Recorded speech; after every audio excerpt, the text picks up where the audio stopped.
यहाँ वचन 27, विश्वास ही से राजा के क्रोध से न डरकर उसने मिस्र को छोड़ दिया, क्योंकि वो अनदेखे को मानो देखता हुआ दृढ़ रहा। विश्वास ही से उसने फसह और लहू छिड़कने की विधि मानी कि पहलोठे का नाश करने वाला इसराइलियों पर हाथ न डाले। ये सब मैं विस्तार से बाद में बताऊंगा, पहले इसे समझ ले कि जब भी कहता है विश्वास ही से, तो उसके बाद में महत्वपूर्ण बात होती है। हाँ, यहाँ ये मनुष्य है, फसह मनाता है, लहू छिड़कना मनाता है, ये सब विश्वास ही से। विश्वास ही से वे लाल समुद्र के पार ऐसे उतर गए जैसे सूखी भूमि पर से। जब मिस्री ने ऐसा करना चाहा तो सब डूब मरे।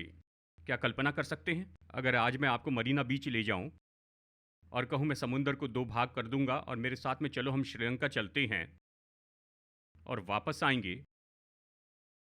मैं जानता हूं बहुत से लोग कहेंगे पास्टर आप ही को मुबारक हो, वहां पहुंचने पर हमें फ़ोन करना, प्रभु आपकी देखभाल करेंगे, पर हम यहीं पर रहेंगे।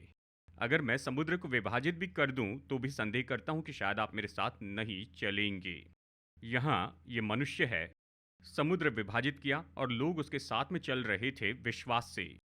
विश्वास बहुत ही महान काम करता है।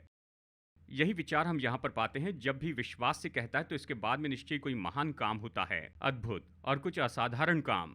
अगला वचन देखिए, वचन 29 नहीं वचन 30। विश्वासी से यरीहो की शहरपनाह जब वे 7 दिन तक उसका चक्कर लगा चुके तो वो गिर पड़ी।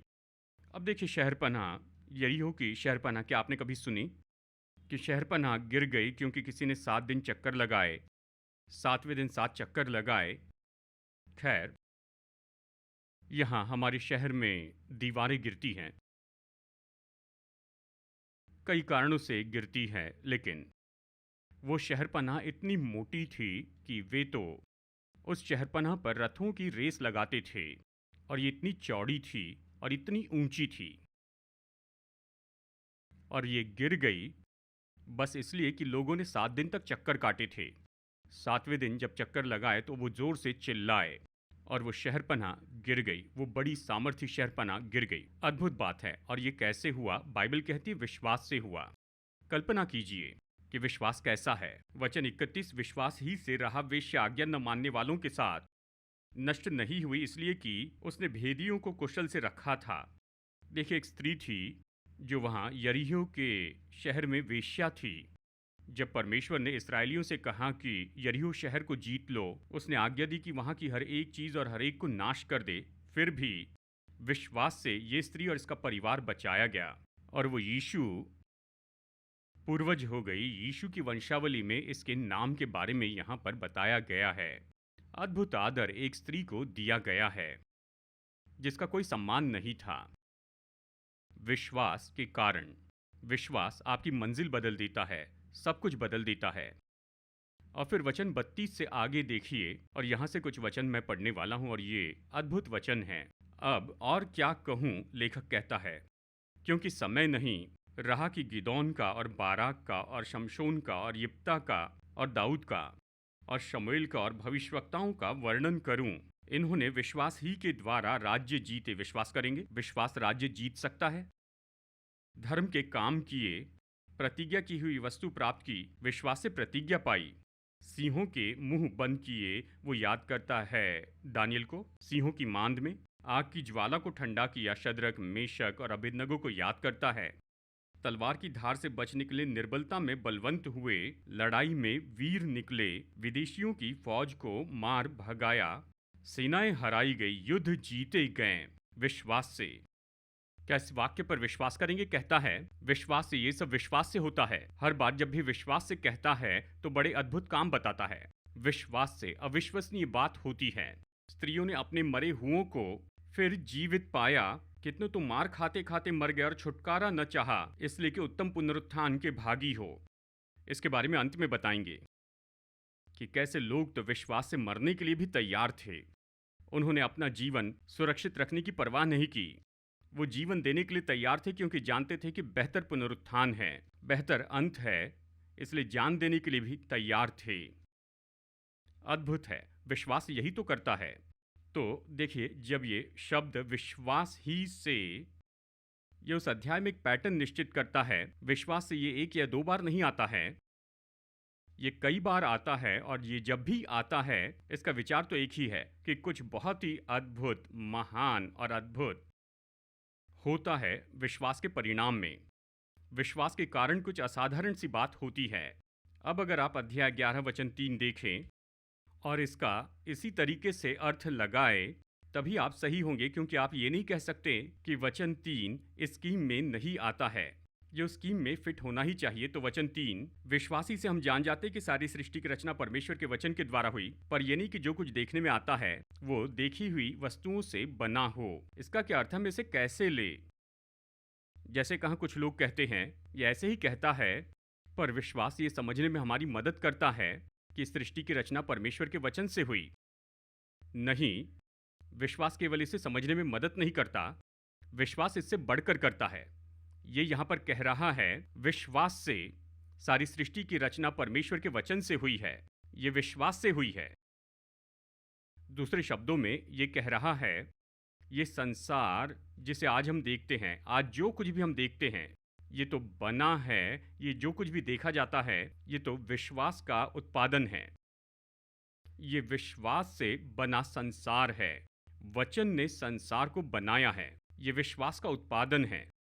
पूरा संसार, जो कुछ भी हम देखते हैं, इस संसार में एक भी चीज जो हम देखते हैं ऐसी नहीं है कि जो विश्वास के द्वारा बनाई नहीं गई। ये सब कुछ रचा गया, बनाया गया, आकार दिया गया परमेश्वर द्वारा विश्वास से।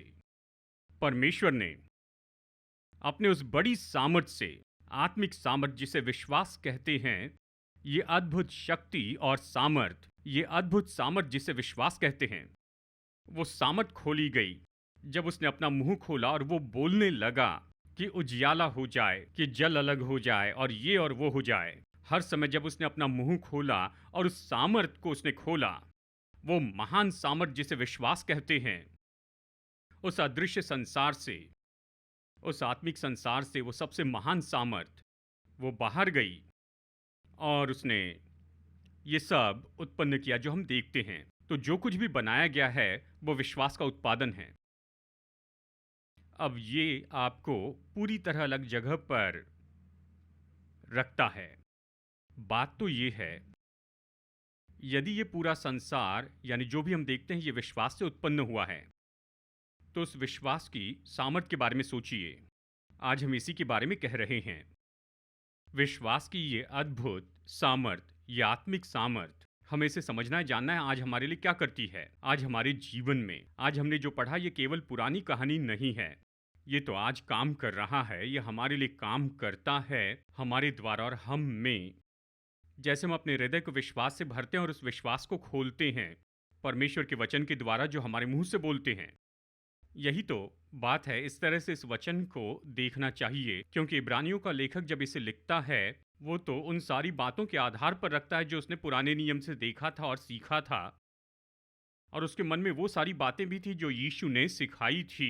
क्योंकि वो नए नियम का लेखक है, उसने यहाँ नए नियम के कोई उदाहरण नहीं बताए हैं, वो खास करके पुराने नियम के उदाहरण बताता है, केवल पुराने नियम के उदाहरण, क्योंकि ये उन लोगों को लिख रहा है जो इब्रानी पृष्ठभूमि के थे।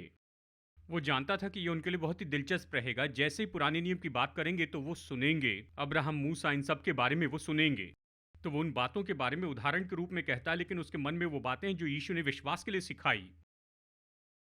यीशु ने विश्वास के बारे में क्या सिखाया? अब देखिए, अगर आप बस, हम गूगल के दिनों में जी रहे हैं। अब बहुत से नौजवान सोचते हैं कि हम जो बूढ़े लोग हैं ये बेवकूफ़ हैं, क्योंकि उनके पास गूगल है। लेकिन आपको हमारे लिए आदर रखना चाहिए, बड़ों के लिए, क्योंकि गूगल के पहले ही हम अच्छे से पास हुए और अच्छा काम किए। तो उसके बारे में सोचिए, हमने गूगल के पहले ही सब कुछ बिल्कुल ठीक किया और अच्छे से ऊपर आए। अगर आप गूगल में जाकर कहें विश्वास 400 समाचारों में, और यहाँ पर वचनों की बड़ी सूची आएगी, बहुत से वचनों की सूची आएगी।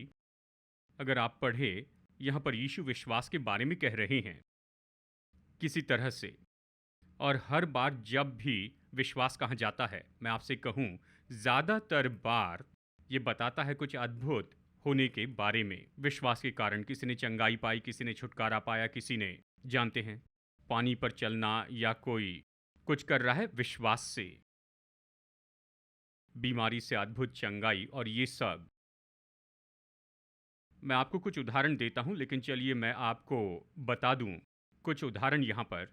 उदाहरण के लिए मत्ती अध्याय 6 वचन 30। मैं वचन बताऊंगा, आपको देखने की जरूरत नहीं, बस इसे सुनिए तो ठीक होगा, क्योंकि ये सब परिचित वचन है। मैं बता रहा हूं वचन जहां यीशु विश्वास के बारे में कहते हैं। मत्ती अध्याय 6 वचन 30 में यीशु ने कहा, अगर परमेश्वर मैदान की घास को वस्त्र पहनाता है, क्या वो इनसे बढ़कर, जब परमेश्वर मैदान की घास को जो आज है और कल भाड़ में झोंकी जाएगी ऐसा वस्त्र पहनाता है बस एक दिन के लिए। ये घास जो एक दिन के लिए रहती है, उसे परमेश्वर ने अच्छा वस्त्र पहनाया, परमेश्वर ने इतने अच्छे से पहनाया, और फिर वो कहता है क्या वो इससे बढ़कर क्यों न पहनाएगा, हे अल्पविश्वासियों। मेरी परवरिश बाइबल पढ़ते हुए हुई, हम घर में बाइबल पढ़ते थे सुबह और शाम। तो ये मत कहिए मुझे बाइबल पता नहीं, पर मुझे बाइबल पता नहीं थी। एक तरीके से मैं बाइबल जानता था, मुझे सारी कहानी और ये वचन पता थे। अगर मुझसे ये वचन कहते तो मैं आपको बताता कि ये कौन सा वचन है, पर मुझे इसका अर्थ पता नहीं था। मुझे कहानी पता थी लेकिन उसका अर्थ पता नहीं था। ये समस्या थी। आज विश्वासियों में यही समस्या है। क्योंकि मैं उस समस्या में था इसलिए समझ सकता हूं।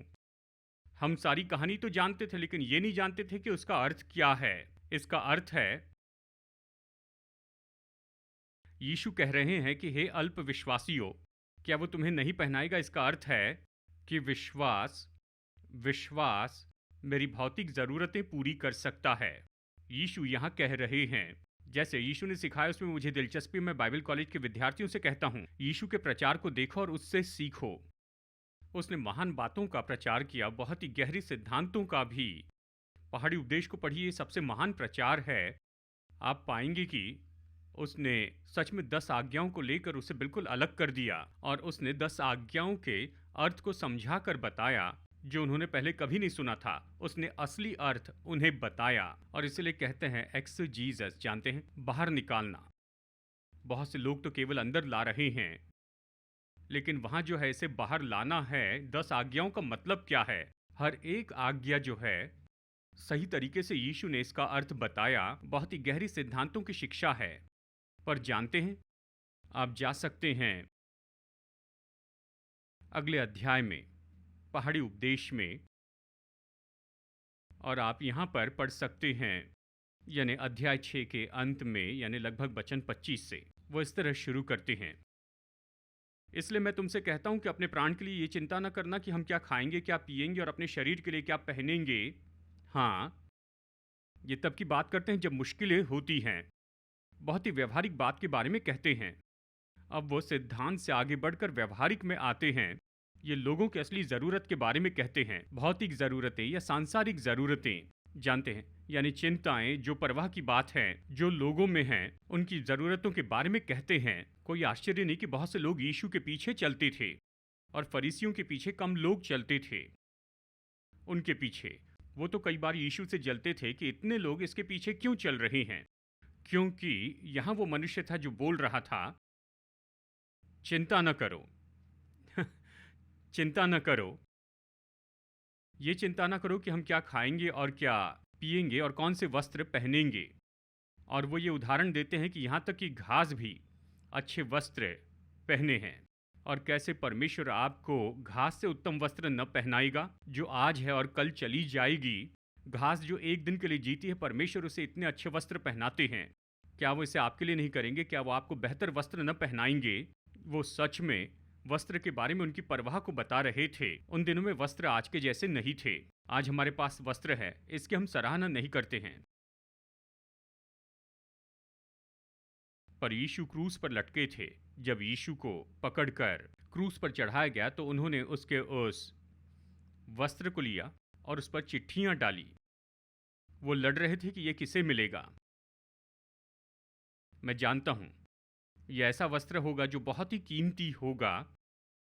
आप ऐसे ही जाकर आधा दर्जन कपड़े खरीद कर नहीं ला सकते थे। जैसे आज करते हैं। उस समय अलग दुनिया थी। यहाँ तक कि एक कपड़ा भी बहुत ही कीमती यानी बहुत ही अनमोल रूप में गिना जाता था। और यीशु कह रहे थे, चिंता न करो क्या पहनोगे, इसकी चिंता न करो। चिंता न करो कि तुम क्या खाओगे, चिंता न करो कि क्या पियोगे और क्या पहनोगे। तुम्हारा स्वर्गीय पिता जानता है तुम्हें इन चीजों की जरूरत है। क्या वो तुम्हें वस्त्र न पहनाएगा? इस तरह से वो कहते हैं। वो खास करके सुलेमान के बारे में कहता है, परमेश्वर ने फूलों और घास को ऐसे वस्त्र पहनाए। हाँ, सुलेमान से भी बेहतर। और सुलेमान तो हाँ सबसे धनी राजा था और बड़े ऐशो आराम में अपना जीवन जिया।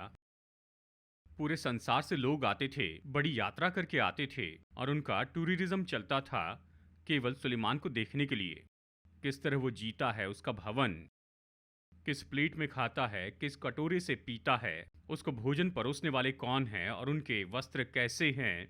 और ये सारी चीजें उन दिनों में दिखाई देती थी। लोग ये देखने के लिए आए कि ये कैसे ऐशो आराम में रहता है। वो इतना धनी हो गया था। पर यीशु उसके बारे में इस तरह से कहते हैं, ये मैदान की घास और ये फूल उन्हें सुलेमान से बेहतर वस्त्र पहनाए। परमेश्वर इनकी देखभाल करते हैं और सुलेमान से उत्तम वस्त्र पहनाते हैं और लोगों को तसल्ली देते हैं कि चिंता न करो, इन चीजों की परवाह न करो, परमेश्वर इनका प्रबंध कर लेगा। तो विश्वास जरूरी है कि हमारी भौतिक जरूरतों का प्रयोजन हो। यीशु ने ऐसे सिखाया, इस तरह से विश्वास सिखाया।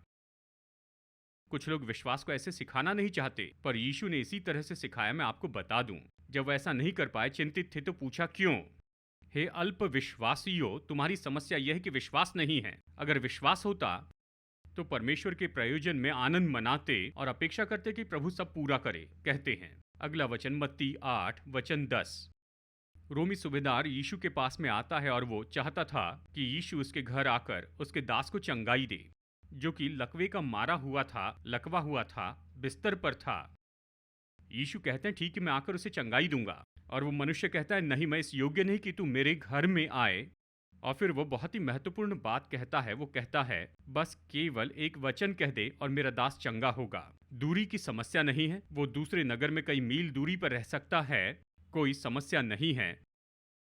ये मनुष्य उस बात को समझा जो यहूदी लोग नहीं समझ पा रहे थे। वो नहीं समझ पा रहे थे, ये तो अन्य जाति था, ये रोमी सूबेदार था।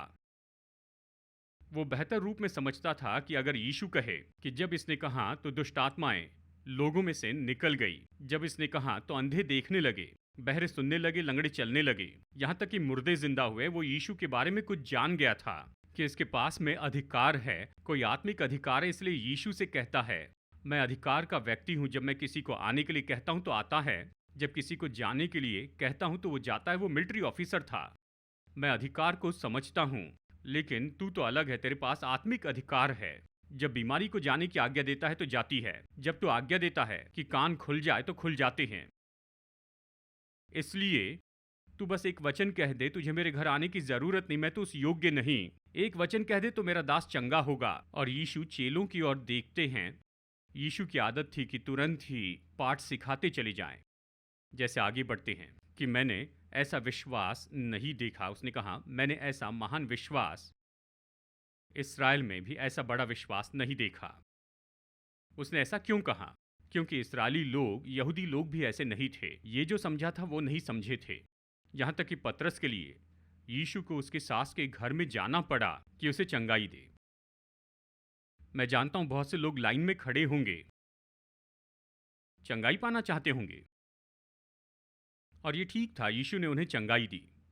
पर यहाँ विशेष मनुष्य था। इसने कहा मैं तेरे बारे में कुछ समझता हूं, एक आत्मिक सामर्थ है। अपने शब्दों के द्वारा विश्वास खोल सकता है। तू समस्याओं से बोल सकता है, तू किसी भी परिस्थिति से बोल सकता है, और तेरे वचन ही चंगाई ला सकते हैं। बस एक वचन कह दे और मेरा दास चंगा हो जाएगा। कहाँ? ये मुझे बताता है कि विश्वास दूर के व्यक्ति तक भी पहुंच सकता है और उसे चंगाई दे सकता है। ये तो अद्भुत सामर्थ है, ये आत्मिक सामर्थ है। देखिए, ये तो आत्मिक सामर्थ है, इसलिए अक्सर हम इसे समझने में चूक जाते हैं। एक और वचन मत्ती का सुसमाचार अध्याय 8 वचन 26। याद है वो समय जब यीशु और उसके चेले नाव में थे और उस समय नाव से वहां हवाएं टकराई, हवा और लहरें टकराई। उस झील में वो तो डर गए थे और यीशु ने आकर कहा, हे अल्प विश्वासियों तुम क्यों डर रहे हो? हे अल्प विश्वासियों तुम क्यों डरते हो? और फिर उसने आंधी और लहरों को आज्ञा दी कि शांत हो जाए और वो आंधी पूरी थम जाती है। अब ये क्या सिखाता है? मैं कहानी जानता था पर उसकी सीख नहीं जानता था। अब वो क्या सिखाता है समझता हूं कि आप जीवन में तूफानों का सामना करेंगे, मुश्किल परिस्थितियों का सामना करेंगे, जहां लगेगा कि आप डूब जाएंगे, मर जाएंगे, नाश होंगे। और यही सारी बातों का अंत है। आप शायद किसी खतरे में होंगे या किसी संकट में होंगे, लेकिन विश्वास आपको उसमें से निकालेगा, उससे बाहर लाएगा। विश्वास से आप उससे बाहर आ सकते हैं। अगर आप में विश्वास है, आप तूफान को थमाकर बाहर आ पाएंगे। विश्वास ऐसी सामर्थ है। बहुत ही दिलचस्प है कि यीशु ने विश्वास के बारे में क्या कहा है। मत्ती का सुसमाचार अध्याय 9 वचन 22। 12 वर्ष से लहू बहने वाली स्त्री यीशु के पास में आती है। ठीक है, 12 साल से दुख उठाया और भीड़ में आकर यीशु के वस्त्र को छू लेती है। यीशु ने उसे नहीं छुआ, इसकी ओर ध्यान नहीं दिया। उसने आकर छुआ और वो चंगी हो गई। यीशु ने महसूस किया कि सामर्थ मुझ में से निकली। किसने मुझे छुआ? चेलों ने कहा, सभी तुझे छू रहे हैं, यहां पर बड़ी भीड़ है। यीशु ने कहा, किसी ने मुझे छुआ विश्वास से। विश्वास से किसी ने मुझे छुआ है। और वो आकर कहते हैं कि हाँ वो तो मैं हूं। और यीशु उससे कहते हैं, तेरे विश्वास के अनुसार। यीशु उससे कहते हैं, हे पुत्री, तेरे विश्वास ने तुझे चंगा किया। यीशु कह सकते थे, मेरे विश्वास ने तुझे चंगा किया, मेरी सामर्थ ने चंगा किया, पर उसने कहा, तेरे विश्वास ने तुझे चंगा किया है। जब विश्वास आया तो 12 साल की लंबी बीमारी चली गई। विश्वास ऐसी सामर्थ है। अगर आप में ऐसी बीमारी है तो केवल 12 दिन काफी है कि परेशान करें। लेकिन उसने 12 साल तक दुख उठाया, सारा पैसा डॉक्टर पर व्यर्थ किया और चंगी नहीं हुई। लेकिन यहां पर यह स्त्री इस बड़ी बीमारी से तुरंत चंगी हो गई। मत्ती का सुसमाचार 14 वचन 31 में आप पढ़ते हैं, जब चेले नाव में थे तब तूफान और आंधी आई और यीशु इस समय चलते हुए आए। पतरस यीशु को पानी पर चलते हुए देखता और कहता है, प्रभु क्या मैं आ सकता हूं? उसने निर्णय लिया कि अगर यीशु चल सकते हैं तो मैं भी चल सकता हूं। यीशु ने कहा आ, और वो पानी पर चलने लगता है। और मैं निश्चय जानता हूं नाव में का कोई चिल्लाया होगा, हे उस आंधी को देखो, उस लहर को देखो, वो तुमसे टकराएगी, तुम डूब कर मर जाओगे। हाँ, लोग सोचते नाव में रहना तो सुरक्षित है। जब तूफान की परिस्थिति हो, नाव में होना तो सुरक्षित नहीं, लेकिन पानी पर चलना सुरक्षित होगा, क्योंकि नाव तो इस तरह की आंधी और तूफान में कभी भी डूब सकती है। पतरस चलने लगा, फिर उसका ध्यान भटक गया और वो डूबने लगा और यीशु हाथ बढ़ाकर उसे पकड़ते हैं कि हे अल्प विश्वासी तूने क्यों संदेह किया? ये मुझे बताता है कि विश्वास मुझे जयवंत बना सकता है उस चीज पर जिससे मैं इस संसार में डरता हूं, और सच में मैं उस पर चल सकता हूं। यही तो पाठ है। कुछ पल पहले वो डर रहा था उस पानी से, हवा और लहरों से, और वो उसी के ऊपर चलने लगा। मत्ती 21:22 एक और वचन है जहां कहता है, अगर विश्वास है तो प्रार्थना में जो भी मांगोगे तो मिलेगा। विश्वास हमारी प्रार्थनाओं का उत्तर ला सकता है। हम जो भी मांगेंगे हम पाएंगे। मैंने कुछ सैंपल दिए, ऐसे तो बहुत कुछ है। जाकर वो सब वचन पढ़िए जो विश्वास के बारे में कहते हैं। ज्यादातर ऐसे होंगे, ये इब्रानियों 11 जैसे हैं। विश्वास से कुछ महान होता है। जब विश्वास होता है तो कुछ महान होता है। जब विश्वास नहीं होता, जब डर होता है, भय होता है। पर मैं आपका ध्यान एक बात की ओर लेकर आना चाहता हूं। मैंने ये सब इसलिए कहा कि आपको लूका 17 में लेकर आऊं। यहां पर एक वचन भाग है जहां यीशु सच में बता रहे हैं, विश्वास की सामर्थ और मेजरमेंट देते हैं कि विश्वास सच में कितना सामर्थी होता है। लूका 17:5, तब प्रेरितों ने प्रभु से कहा, हमारा विश्वास बढ़ा। प्रेरित प्रभु से कहते हैं, हमारा विश्वास बढ़ा, ये काफ़ी नहीं है, चुनौतियां बहुत हैं, ज़रूरतें ज़्यादा है, हमें ज़्यादा विश्वास चाहिए। तो प्रभु ने कहा, ये बहुत ही अजीब उत्तर है। यदि तुमको राई के दाने के बराबर भी विश्वास होता तो तुम इस शहतूत के पेड़ से कहते कि जड़ से उखड़कर समुद्र में लग जा, और वो तुम्हारी मान लेता। तो वो कह रहे हैं, हमारा विश्वास बढ़ा, और यीशु कहते हैं, यदि तुम में राई के दाने के बराबर विश्वास हो। चलिए मैं आपको कुछ बताता हूँ। देखिए, हम जो कुछ भी संसार में देखते हैं वो विश्वास के द्वारा बनाया गया है। विश्वास ने संसार बनाया, विश्वास ने परमेश्वर के वचन के अनुसार किया। देखिए, विश्वास ने परमेश्वर के वचन के अनुसार संसार को बनाया है। ये विश्वास से बना संसार है, मैंने आपको बताया था। अगर ये विश्वास से बना संसार है तो सारी सामर्थ की माता तो विश्वास है। और जो सामर्थ हम इस संसार में देखते हैं, ये उस सामर्थ से जन्मा है जिसे विश्वास कहते हैं। वो सामर्थ जिसे विश्वास कहते हैं, वो आत्मिक सामर्थ, इसने स्वाभाविक नियम और सामर्थ को जन्म दिया जिसे हम संसार में देखते हैं। लोगों ने फिजिक्स और इन सारी बातों का अध्ययन किया है और हमने बहुत कुछ सीख कर इस पृथ्वी पर ऐसी सामर्थ बनाई है, ऐसी सामर्थ जिसे कहते हैं न्यूक्लियर पावर। अब सब लोग जानते हैं न्यूक्लियर पावर क्या है। पृथ्वी पर की सबसे बड़ी सामर्थ है न्यूक्लियर पावर। हम ये सोचते हैं कि ये हमारे लिए बहुत कुछ कर सकता है, क्योंकि बहुत से देश हैं जिन्होंने सकारात्मक उपयोग किया कि इससे ऊर्जा उत्पन्न कर सके, कि बहुत सी ज़रूरतों को पूरा कर सके। प्रभु ने उसे उस उद्देश्य के लिए वहां रखा। कुछ लोग हैं जो बुरे उद्देश्य के लिए इसका उपयोग करते हैं। न्यूक्लियर पावर ये तो सबसे बड़ी सामर्थ है जो इस पृथ्वी पर हम जानते हैं, लेकिन ये तो बच्चा है उस विश्वास की सामर्थ के सामने। विश्वास ने ये सब उत्पन्न किया है। विश्वास तो इससे भी बढ़कर है, न्यूक्लियर सामर्थ से भी बढ़कर विश्वास है। कैसे इसे चेलों को बता सकते हैं। यीशु ने कहा, चलो राई के दाने को लेते हैं जो सभी दानों में सबसे छोटा है। और चलिए मैं तुमको उदाहरण देता हूं। उसने कहा, अगर तुम में राई के दाने जैसे विश्वास है, छोटा विश्वास है, बहुत थोड़ा विश्वास, वो काफ़ी है। अगर आप कहते कि मेरे पास ज़्यादा विश्वास नहीं है, ज़्यादा विश्वास चाहिए, विश्वास बढ़ाना है, कहते मैं तुमसे कहता हूँ, तुम्हारी समस्या ये नहीं कि तुम्हें और ज़्यादा विश्वास चाहिए, पर तुम नहीं जानते कि तुम्हारे पास कितना विश्वास है। तुम नहीं जानते विश्वास की सामर्थ्य क्या है। जब थोड़ा ही विश्वास उपयोग किया जाता है, ये इतना सामर्थ्य हो सकता है कि इस पृथ्वी की किसी भी सामर्थ्य की तुलना विश्वास की सामर्थ्य से नहीं कर सकते हैं। वो यही बताना चाहते थे। तो कहते अगर राई के दाने के बराबर विश्वास हो तो तुम इस शहतूत के पेड़ से कहोगे कि जड़ से उखड़कर समुद्र में जाकर लग जा। सामान्य रूप में ऐसा नहीं कि यहाँ से निकल जा ऐसा कुछ, पर उखड़ जा और समुद्र में जाकर लग जा, यानी ये तो खास काम है। और ये कहता है वो तुम्हारी मानेगा, पेड़ तुम्हारी मानेगा। अब उसका क्या मतलब है, इसका क्या अर्थ है?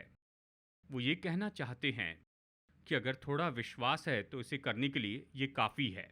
थोड़ा विश्वास कि इतने महान कामों को हासिल करे। क्यों? क्योंकि बहुत सी सामर्थ, शारीरिक सामर्थ इस संसार में हम सोचते हैं ये कुछ करने के लिए ज़रूरी है। जब विश्वास की बात आती है तो बस थोड़ा सा विश्वास बड़े काम कर सकता है, क्योंकि विश्वास की सामर्थ्य इतनी बड़ी है, इतनी महान है और इतनी अद्भुत है कि थोड़ा विश्वास हासिल कर सकता है उससे बढ़कर जो पृथ्वी की सामर्थ्य हासिल कर सकती है, क्योंकि ये विश्वास है, विश्वास की सामर्थ्य है। वो यही कहता है